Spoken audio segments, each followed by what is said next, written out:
አንድ ትንሽዬ ልጅ እናቱን 200 ብር እንድትሰጠው ይጠይቃታል። እናት ሥራ እየሰራች ነበር። ዝም አለችው። ቤት ገባና አንድ ወረቀት ይዞ አመጣና ሲሰጣት እናት የምትሰራውን ትታ እጇን በልብሷ ጠራርጋ ወረቀቱን ተቀበለችው። ከፍታ ስታነበው እንዲህ ይላል።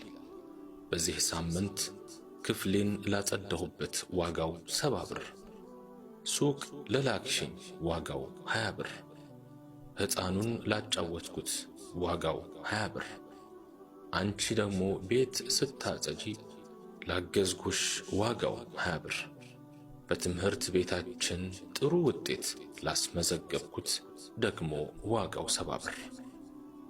ይህ ሲደማመሩ 200 ብር ሆነ። ሰራተኛው እላቡ ሳይደርቅ ብሩን ክፈሉት አላት።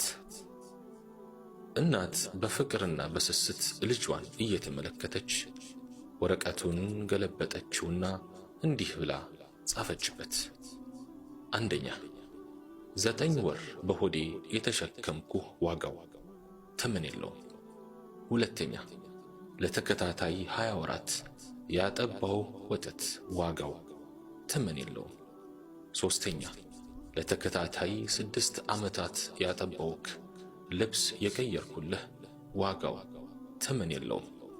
አራተኛ፣ አሞህ ያለ እንቅልፍ ያሳለፍኳቸው ሌሊቶች ዋጋው ተመን የለውም። አምስተኛ፣ ስላንተ እየሰጋው በቅዠት ያለ እረፍት ያሳለፍኳቸው ምሽቶች ዋጋው ተመን የለውም። ስድስተኛ፣ እስከ ዛሬ ድረስ የገዛሁልህ የመጫወቻ አይነት፣ እስከ ዛሬ ድረስ ያበላሁ ምግብ፣ ያለበስኩህ ሁሉ ዋጋው ተመን የለውም።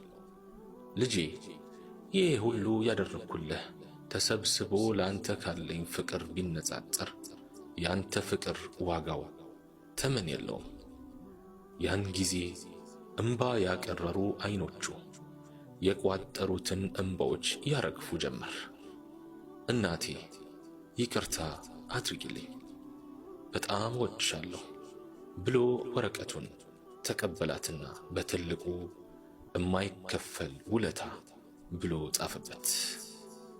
የሰው ልጅ ከሴት ጋር በሚያደርገው ግንኙነት መጀመሪያ የሚያገኘው እናቱን ነው።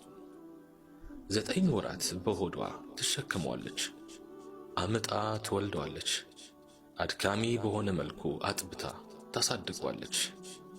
ሴትን እንደ እናት ከፍተኛ ክብር በመስጠት ኢስላምን የሚወዳደር ሃይማኖትም ስርዓትም አስተሳሰብም የለም። ኢስላም አላህን በብቸኝነት ከማምለክ ቀጥሎ ካስተላለፋቸው ኑዛዜዎች የመጀመሪያው የእናት እንክብካቤ ጉዳይ ነው። እናትን መንከባከብን የመልካም ስነ ምግባሮች መሰረት አድርጎታል። መብቷ ከአባትም መብት የበለጠ መሆኑን በአጽንዖት አስተምሯል። ኢስላም የእናትነትን ስቃይና ክብደት፣ የውለታዋን ግዝፈት በተከታዮቹ ልቦና ውስጥ ለማስረጽ ደግሞ ደጋግሞ ያነሰዋል። የሚከተለውን የአላህ ቃል ለአብነት እናንሳ። አዑዙ ቢላሂ ሚነ ሸይጣን ረጂም ወወሰይና አልኢንሳነ ቢዋሊደይህ ሐመለትሁ ኡሙሁ ወህነን ዐላ ወህን ወፊሳሉሁ ፊ ዓመይን አኒሽኩር ሊ ወሊዋሊደይከ ኢለየል መሲር። ሰውንም በወላጆቹ በጎ እንዲያደርግ በጥብቅ አዘዝ ነው።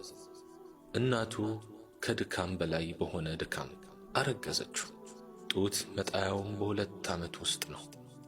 ለኔም ለወላጆችህም አመስግን በማለት አዘዝ ነው። መመለሻው ወደ እኔ ነው። ሱረቱ ልቅማን ምዕራፍ 31 አንቀጽ 14። በሌላም አያ ወወሰይና አልኢንሳነ ቢዋሊደይህ ኢሕሳናን ሐመለትሁ ኡሙሁ ከርሃን ወወضዐትሁ ከርሃ ወሐምሉሁ ወፊሳሉሁ 30 ሸህራ። ሰውንም በወላጆቹ በጎ መዋልን በጥብቅ አዘዝ ነው። እናቱ በችግር ላይ ሆና አረገዘችው፣ በችግርም ወለደችው።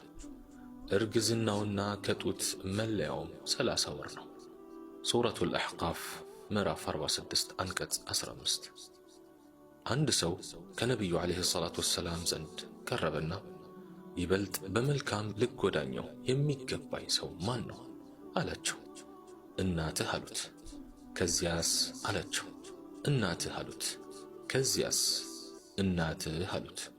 ከእርሷ ቀጥሎስ አባትህ ሲሉ መለሱለት። ቡኻሪና ሙስሊም ዘግበውታል። በዛር እንዳስተላለፉት አንድ ሰው እናቱን በጀርባው ተሸክሞ ጧፍ ያደርጋል። ነቢዩን ዓለይሂ ሰላቱ ወሰላም ውለታዋን ወይም ሐቋን መልሻለሁን ሲል ጠየቃቸው። አልመለስክም።